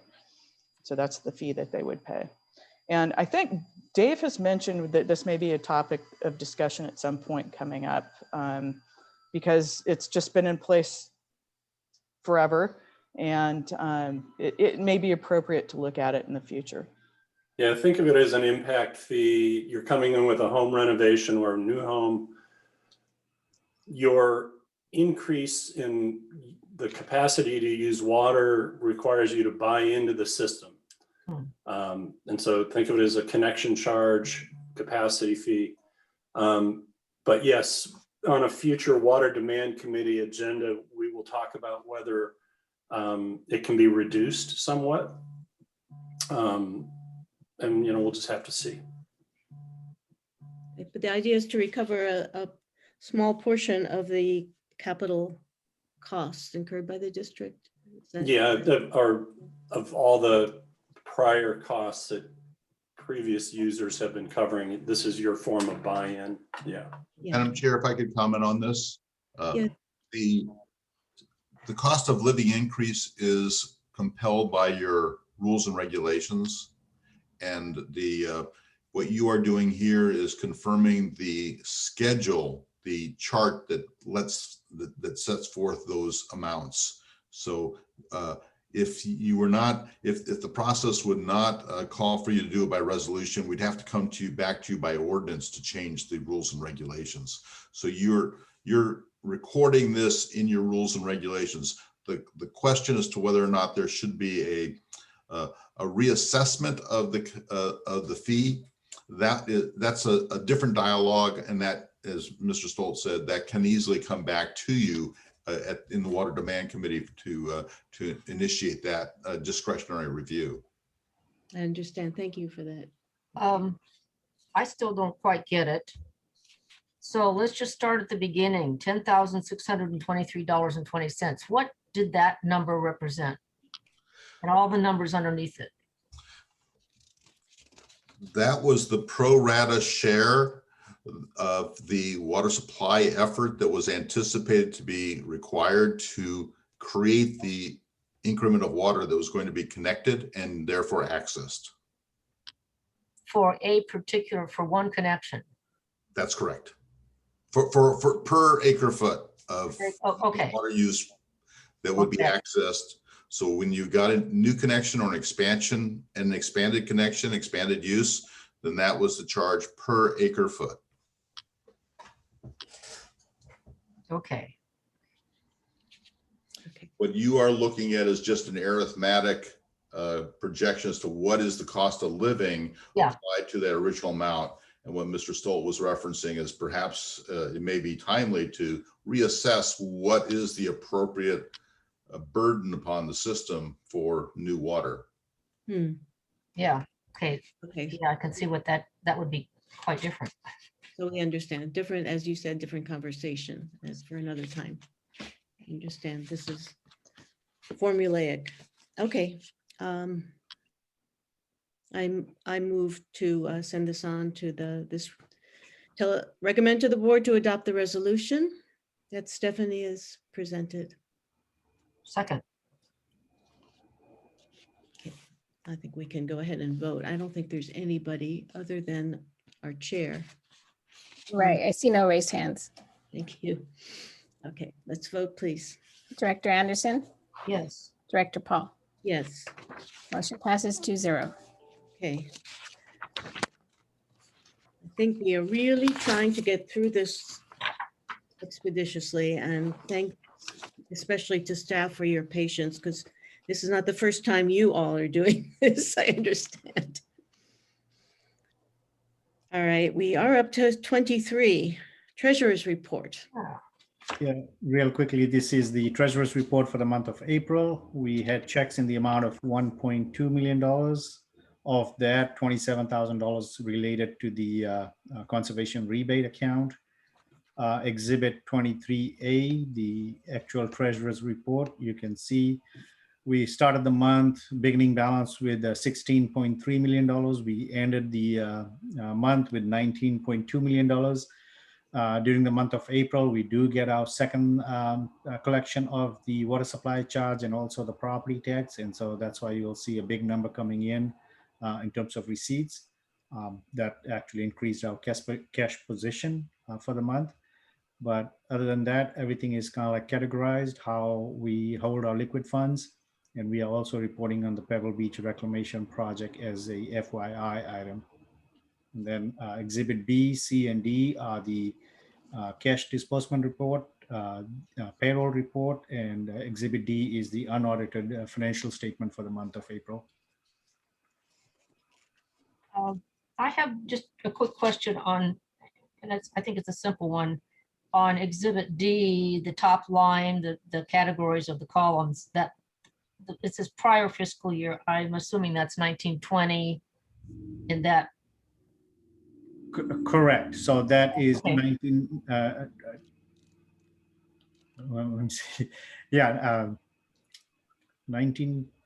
Yeah, 2019, 2020. Sorry. Okay, yeah, thank you. Okay. I have no questions. Do you have any questions, Director Anderson? Well, you know, there's a couple things. This is just well, I don't know what it is. On page 98, this is the top group of expenses, the assessor's administration fee. The budget was 20,000 and year to date is 32,016. So that's, you know, that's substantially more, over a third more. What's that about? Correct. So our budget number was not correct. Should have been higher. If you look at the prior fiscal year, it was 28,000 and the current fiscal year is 32,000. That is the $9,000 action that we just approved a couple of items ago for the water supply charge. Plus it's the fee for collecting collecting and allocating the property tax as well. So there's about almost $23,000 for the property tax fee, and then $9,000 for the water supply charge fee. Okay, thank you. Okay. Well, I move to send this on to the board. And I second it. Okay, let's vote. Director Anderson, Yes. Director Paul. Yes, Motion passes 2-0. okay. Home stretch here. Yeah, so items 24 and 25 are informational. So unless you have questions, they're just there for your viewing. And we can move to item 26, which is the draft agenda. I just want to highlight a couple of things. Most of what you see on the consent calendar are items you just looked at. Mhm. That being said, there is an item 20, which similar to the item you just approved, a resolution for the capacity fee. We will be changing by resolution one of our tables to add a footnote. It doesn't come to AdCom because it's much more related to other things, water supply planning being this one. Then you can see item 29. Presently, this could move to discussion items rather than public hearings. The point here is there was concern expressed, I believe that it was water supply planning, about Sand City repairing or drilling new intake wells, and the way our ordinance was drafted is the Sand City desal facility needs to be owned by the city of Sand City. Cal-Am is willing to take on the capital expense of these new intake wells. The city, through its city attorney, wanted to know if we were okay with Cal-Am owning the production wells for the intake. Our initial response was we didn't see how that would radically change things. The committee was concerned that you would be allowing a new asset to be added to the Cal-Am system while at the same time pursuing a potential buyout of the Cal-Am system, and wanted to make sure that we didn't pay for the same item twice. Yeah. So there will be some discussion about protections that perhaps we can give in an agreement, or that the city can give in an agreement with Cal-Am. But I think it's going to get moved to discussion items. And then under discussion items, highlighted in green, one of these will become an action item, and that's the contract with Lapkoff and Gobelette for redistricting. We did receive a proposal from them. They're the preferred service provider for this purpose. I think the proposal satisfies our needs, but will come for action to get approval to contract with them. The item 1 under Chair Edwards, in speaking to Monterey One Water, we don't think it's ripe for this board meeting, but there may be progress on expansion that will be ripe for the July board meeting. And it just has to do with who's going to be in line first. Typically, we've taken certain actions and then Monterey One Water's taken actions afterwards. We're thinking that on this item, it'll be the opposite, that Monterey One Water will be in a position to possibly add it to their June board meeting on the 28th. And then we would add it to our board meeting on the July date.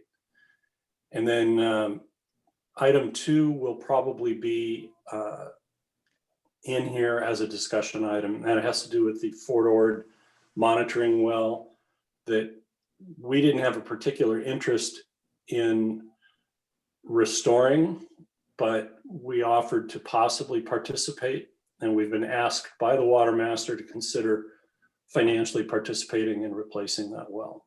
So we'll at least get some direction from the board on that.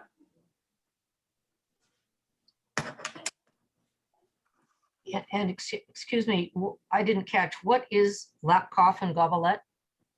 Oh, they're a consulting firm. So we're just about wrapping up the 2020 census, and voter districts have to be analyzed to ensure that homogeneous communities aren't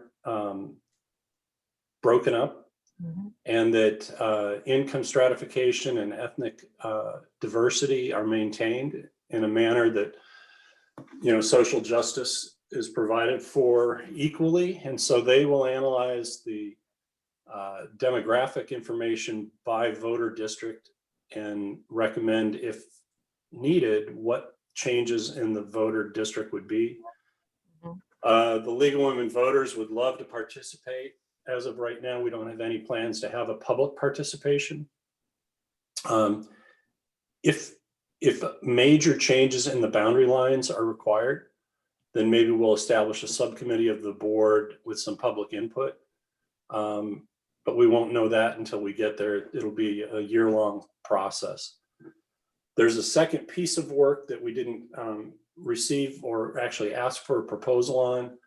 And that's kind of goes along with the LAFCO and the Measure J buyout situation, which is if the district wanted to cede the portions of its jurisdiction that the Marina Coast Water District currently has the contractual rights to sell water in the old Fort Ord, then that would have a significant impact on all the voter districts, as you lose a big hunk of real estate in voter division 1, and then you'd have to push all of 1 through 5 kind of to the south and to the east and reline so that they're still approximately the same population.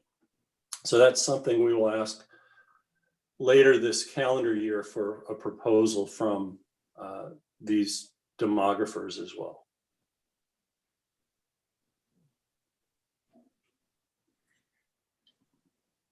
I have a question for Dave Laredo. How does one determine what belongs under public hearing as opposed to discussion item? The answer is probably obvious, but I realize I don't understand it. No, it's not as obvious as you think. It's a public hearing if people have rights or interests that are involved, property interest or personal rights, then they are entitled to a due process hearing. We have to provide notice and an opportunity for a hearing if it's required by law. So for instance, there are certain activities under the Elections Code and in our Enabling Act that a public hearing has to be held. It's quite nuanced as to what is the difference between an action item and a public hearing, quite frankly, because almost the same rules apply. But there's a separate noticing requirement for public hearings that's in addition to the Brown Act notice for an action item. But it's very and then it's not intuitive. And discussion items typically just need an airing of how the board feels about them, and then occasionally we'll get general direction. But it's not, your public hearings and your action items both result in an action typically.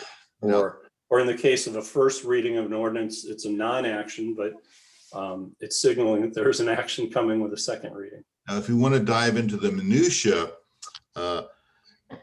the presiding officer can reasonably preclude testimony if it's just an action item. Once you've allowed a reasonable amount of time, then the law says that further public comment can be cut off. For a public hearing, we're in it for the long haul. The presiding officer cannot cut off people. They have a right to participate.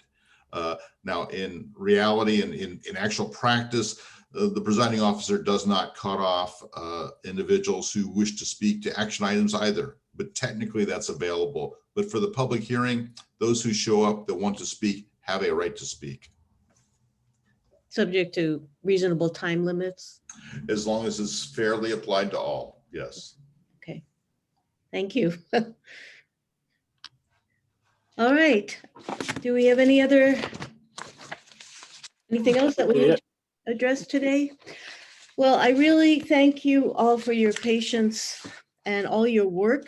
And I just want to reiterate that when I was going through the packet, most of my questions, I found the answers in your memos and the attachments, really. And so if we don't ask too many questions, it's not because we're not paying attention or we're rubber stamping. It's because most of them were answered, and then some things we forget. So, Madam Chair, once you adjourn this meeting, I do believe that there was going to be a small group discussion, not a public session that we had talked about.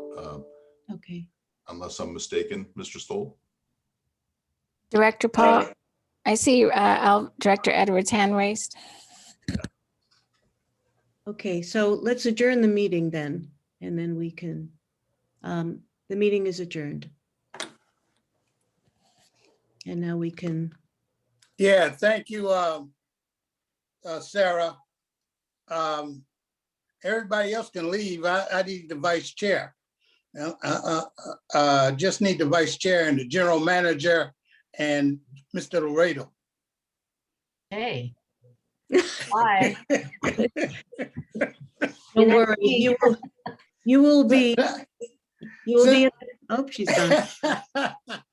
Hey, this just that meeting, quick meeting. I heard all the things that y'all had to say. Mr.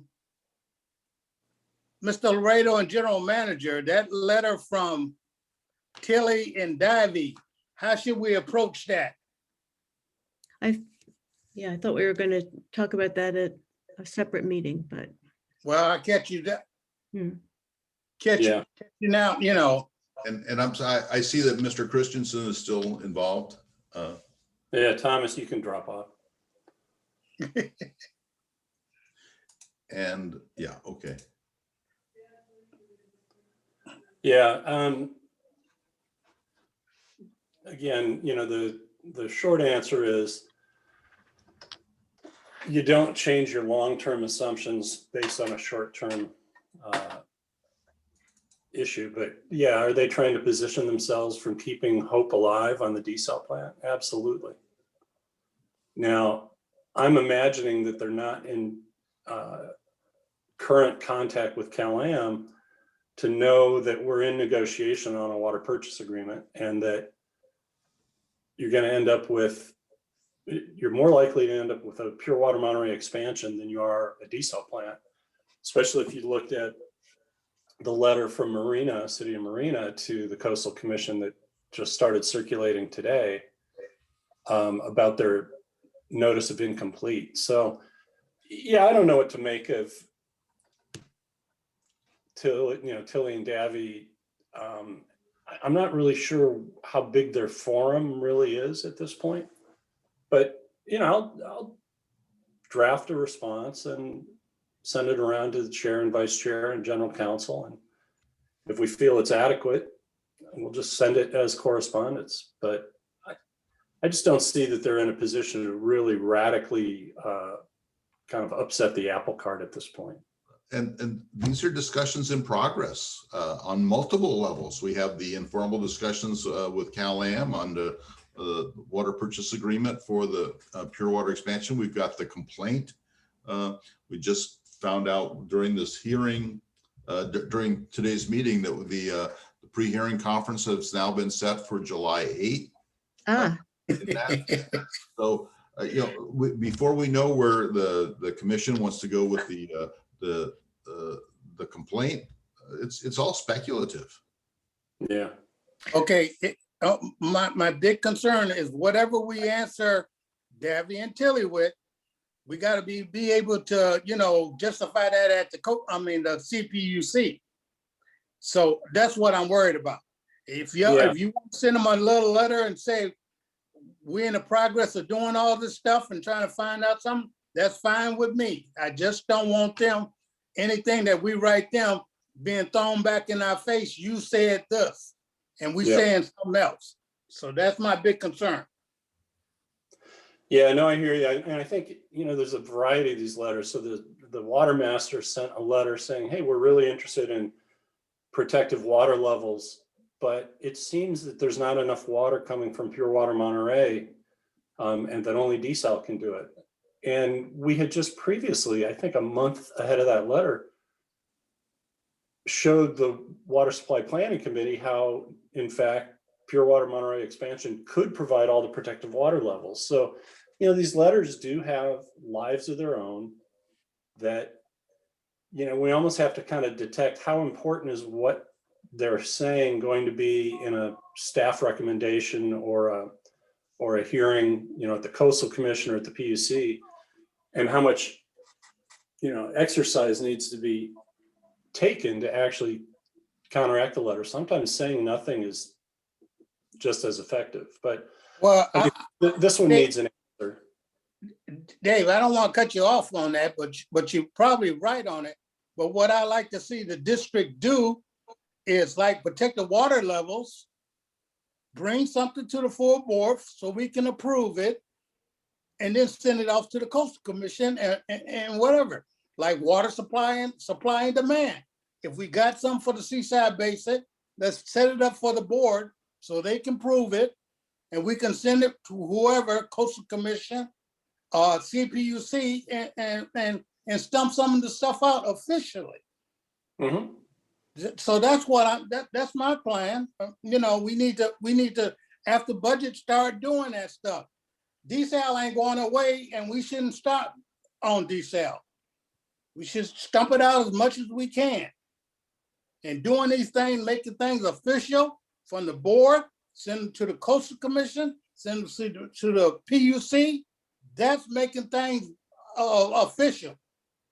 Yeah, well, you know, we are official when it goes to a packet for a committee as well. And I know that the protective water levels item has found its way to the Coastal Commission officially as a Well, result of that meeting, you know, just so Dave, you I know. want the these full things happen. board to approve it. Yeah, I want the full board to approve it. Wait, to approve what?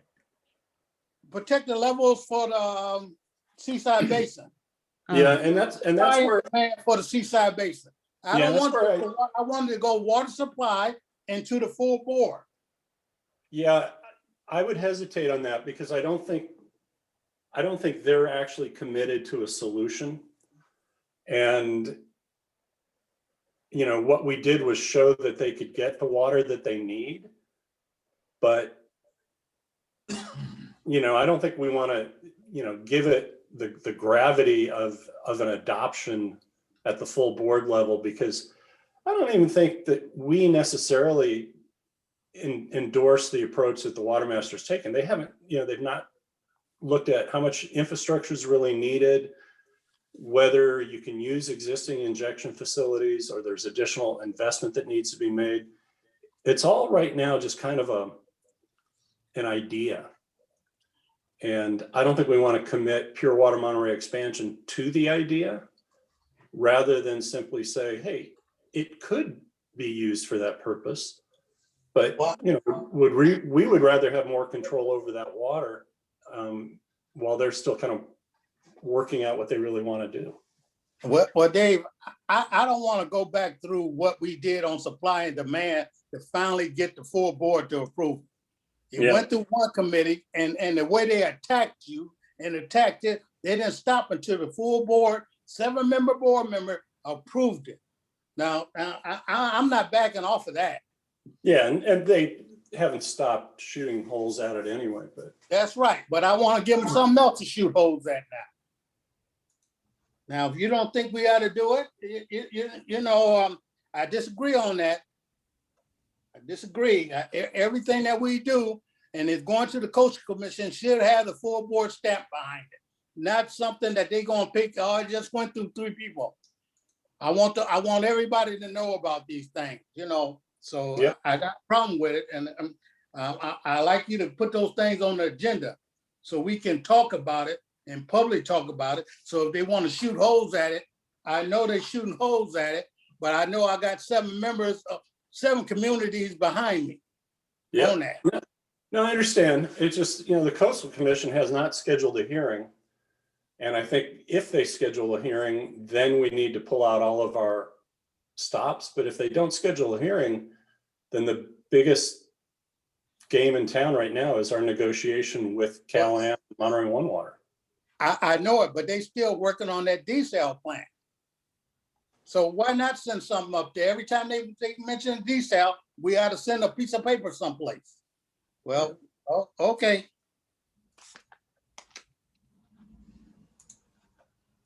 Vice Chair, that's all I wanted to hold the meeting over for. So if nobody else got anything to say, we can talk about it later. But that's how I feel about it. All right, well, we have a little time to think about what's the best way to respond to that. Oh, yeah, but give Davy and Tilly something. Say we're working on something, come from you, so they don't think we're trying to shut them out.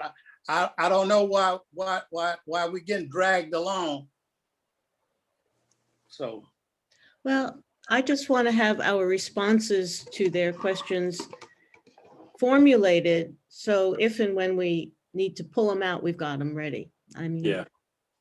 Yeah, I agree. I don't want, I don't want to jump when they say, hey, here's a new letter, you know. They're not the most important tool. I in the just, toolbox. I Yeah. know it, but It's a, you know, it's a good point because we don't want, why amplify their message by acting like it's, you know, a big deal if it's not. And one of the, I think Dave was saying earlier that they are probably not in sync with Cal-Am at the moment.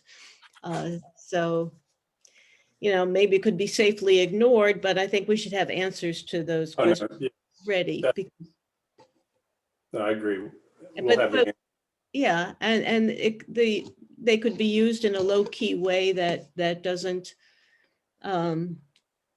amplify their arguments, but, you know, I don't think, Cal-Am's still talking about desal, but, you know, I am, we know that desal is not going anywhere, so I'm not. well, I want them to stop spending money on it, but they're not gonna stop spending money, and we're gonna have to answer that sooner or later, but if I can stump it out early and they know we're gonna stay on them, you know, that's how I feel, so, you know. yeah. All right, when y'all answer it, just answer it the way you think is appropriate. But be careful. Yeah, we will. You'll We see can it. talk about it more if we need to. Yeah. All right, All right, have a good weekend. Thank you all. thank you. Thank you. Bye. Bye.